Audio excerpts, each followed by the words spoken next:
So அதனால தான் நான் இப்போ வந்து ஷார்ட் வீடியோவாகவே நான் போடுறேன். ஏன்னா லென்த்தாக போட்டால் நிறைய பேருக்கு வந்து புரியாது அப்படிங்கிறதுக்காக நான் சின்ன சின்ன வீடியோஸாகவே போடுறேன். கிளாஸ் 1, கிளாஸ் 2, கிளாஸ் 3 அந்த மாதிரி நான் போடுறேன். நீங்கள் அதை யூஸ் பண்ணிக்கோங்க.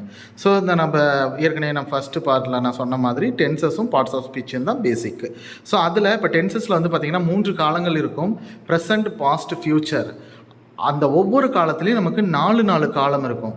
சரி, ஏன் சார் இது ரொம்ப முக்கியம்னா, இந்த மாதிரியான ஒரு டாப்பிக்கில் தான் நமக்கு ஆர் ஆஸு, அடுத்தது ஹேடு எங்கே போடணும், அப்புறம் வில் ஆர் ஷால் எங்கே போடணும், பாஸ்ட் பார்ட்டிசிபிள் எங்கே போடணும், வெர்பு ஃபார்ம்ஸ் எப்படி யூஸ் பண்ணணும், அடுத்தது வந்து ஒரு சென்டென்ஸில் இருக்கிற எல்லா வேர்ட்ஸும் எதெல்லாம் குறிக்கும், அதனுடைய பார்ட்ஸ் என்ன, அது நவுனா, ப்ரொனவுனா, வெர்பா, அட்வெர்பா, அட்ஜெக்டிவா, இல்லை ப்ரிப்போசிஷனா, கன்ஜங்ஷனா, இன்டர்ஜெக்ஷனா அப்படிங்கிறதெல்லாம் நமக்கு அது தெரியும். சரிங்களா? ஸோ நான் இந்த கிளாஸுக்குள்ளார போகிறதுக்கு முன்னாடி வெர்பு நம்ம